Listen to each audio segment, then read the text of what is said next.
Hi, my name is Rod Steele, career change strategist and mentor.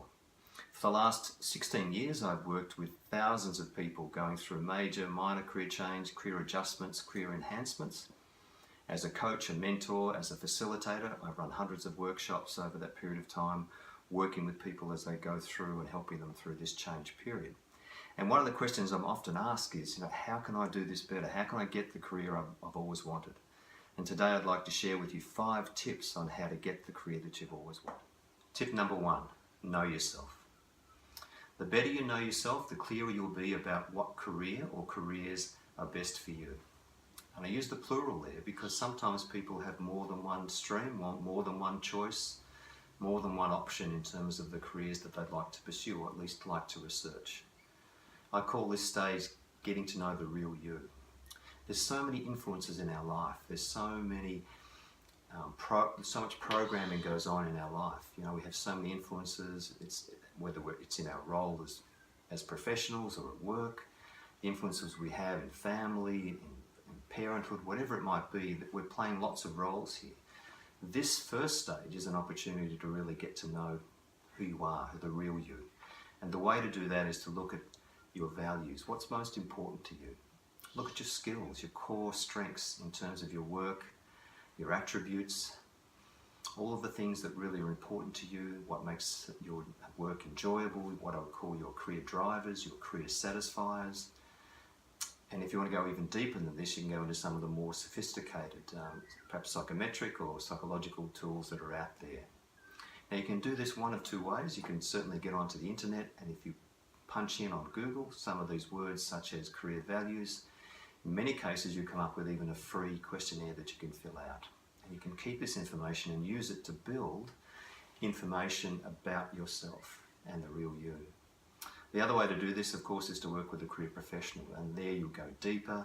You'll probably get into a lot more personal reflection about yourself, and you'll be able to build up an inventory about who you are in terms of a real person and how that relates to the career that you're looking for. Tip number 2, get into the picture and get strategic. By this I mean it's important that you actually get into a picture and a visualization of what the career or career is that you want. And one of the best ways to do this is to actually sit down once you've decided on what these options are and write out what it's like to be in this role. And you can use all of your 5 senses in terms of you put yourself into this visualization process, you sit down and write out what it's like in the role, where you're working, what sort of industry it is, the type of people that you're interacting with, maybe the projects you're working on. You put as much detail into this as possible. And when you're doing it, you're actually visualizing yourself to be doing it. So you're actually in what I call in the picture. It's a very powerful tool because the mind cannot differentiate between what is real and imagined. And we know that from many years of studying this, the studies that have been done over the many, many years. So that's really important. So let's get a picture. There's actually a process that I have on my website called The Future in You, which is I use to relate to the whole of life. But this is really important just to do it with your career. And you might find this really, really helpful. It gets you clarity. It gets you congruent with how it is in terms of what you're looking for, and you're actually going through that experience of writing as much as you can about what it's like in this new position, new career. It might be an enhancement to the career. It might be a new role in the same organisation or something, absolutely dramatically different. The next part of this, tip number 2, is you really want to sit down and do some goal setting. And there's lots of talk about goal setting, whether it works, whether it doesn't work. I really believe we do need to set goals, because from this and the next stage of this tip number 2 is that you're going to actually need to have a strategy, and this is part of creating the strategy plan here. That's why I say it's to be strategic. So in terms of setting goals, most people know how to set goals. If not, again, there's lots of information out there on goal setting. I'd say 2 things about goals. 1, make sure, and you can follow all the formulas, so I should say that first, in terms of the SMART formulas or whatever else, make sure that they inspire you, make sure that you've got passion around them and they get you moving. The second thing is, and this is what often people don't realise, because it's internal, check that there's not resistance to it at some level. This is how people sometimes sabotage their progress in terms of reaching goals. And the next part of this tip number 2 is really to have a strategy. And that strategy is, here's my visualization, here's my action plan, and here are the goals that I wish to start to achieve, and this is how I'm going to go about it. And that's, again, what I mean about getting the strategy. Tip number 3, be a well-being. By this I mean, when you're going through career change, or you're going through the process of thinking about, well, I'd like to do something different, maybe again it's something totally different or slightly different in terms of my work, you need lots of energy. Because in the process of looking and going through a process like that, through change, you're going to come across all sorts of challenges, you're going to come across all sorts of people. We need lots of energy. And I really believe this is a stage, again, that's often not really given enough credence, I think, in the profession, that we need to look after ourselves, we need to be well. Now, there's lots of definitions around well-being. I look at well-being as a total program. I look at it in terms of, exercise or movement, sleep, nutrition, hydration, exercise, which I've mentioned, exercising the mind in terms of your mindset, what some people might say your psychology, make sure you're feeding that and looking after that part of you very well, your emotional well-being. There's lots of things that goes into this in terms of your well-being, but it's really important that you feel well through this process. And because you can imagine going for interviews, going and seeing, perhaps going in front of groups of people in some cases when you go through this process. It's draining, there's pressure, there's all those sorts of things. And I really believe we need to be able to find energy.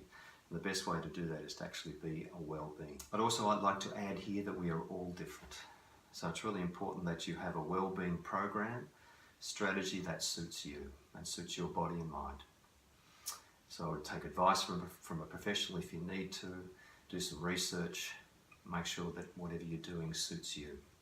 And as you can imagine, if you've got this energy and you've got this this feeling of wellness inside you, it's a lot easier to present to people, and you'll present with much greater confidence and clarity in where you're going.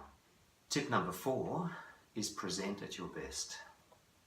And one of the best ways to present at your best is to practice and prepare. Lots of P's in this particular tip. The preparation relates to, and you may have done this at a very earlier stage, is really having a very professional resume, applications, all the documentation that I'd say that you need, whether it's your LinkedIn profile, social media profiles, all of those things that are prepared and they're really done well and they're presented very well. That all has to be in place, but sometimes people don't spend enough time on a resume or certainly on an application. So that's the preparation stage. Then I guess there is the practice. And I could tell you 100 stories of people that I've worked with, particularly in interview coaching and interview preparation.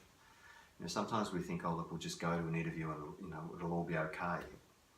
And I really encourage people to sit down and do some practice, to look at the sorts of questions that they're going to be asked and to practice answering them. If they're not going to go to someone in the profession that I'm in, for example, again, there's lots of information on the internet, there's lots of questions, lots of examples. You can sit down with a friend, with a family member, and they can ask you questions and you can practice responding. Now, this is not an interview preparation video, but when you're actually in the moment, you of course need to be yourself, most importantly.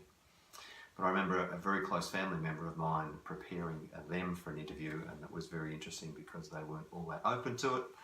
But we went through the practice, and the first question I asked them was, tell me about yourself and why have you applied for the job? And there was a little bit of resistance and it didn't go so well because perhaps it was, again, too close. Then when that person got to the interview, guess what the first question they were asked was? Exactly that question. So this is where it's really important to practice. And the last thing I think here is, because when you're presenting to people, which is the other P, and you want to present at your best, because of the practice and because of the preparation, that you are at your best and you're going to present with confidence and with clarity. And leading up to this stage, of course, you've got all your congruency, you've got all your plan in place, your actions, you've really thought through, made decisions on your options, and you're pursuing them. Tip number 5, take action and live in the now. When we're on this path of looking for new alternatives and new careers and new parts of our work, of our professional and working lives, sometimes we get so focused on what we want to achieve here. A couple of things can happen. One is we're so focused on the outcome, we don't take action. And I guess one of the biggest things that we see happen in this field is that people, can write out their goals. They can have a strategic plan. They've done the visualization process. They've done all the research. They've gone through all the different options again. And it's about, well, here's my goals. I need to take some actions. And they write out a great list of things to do, and then they don't take enough action, or they don't continue to take action. That would have been my first tip here in this tip, and that is to really take action, and you need to keep doing it. The other tip here, I guess, is don't become so focused so you forget about what you're doing in the moment, and you're always living in the future. You're always so far ahead that you're not enjoying and experiencing what's happening now. And I think that's really important in terms of balance in our lives. They're my 5 tips for getting the career you really want, or the career that you've always wanted. I hope that's helpful. I appreciate you watching this video.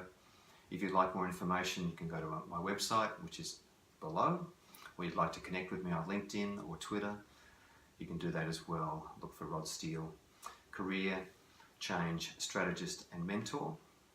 And I really appreciate the opportunity to share these tips with you. There'll be more videos in the future. And as I say to many people, particularly as you're going through change, the best is yet to come. Thank you.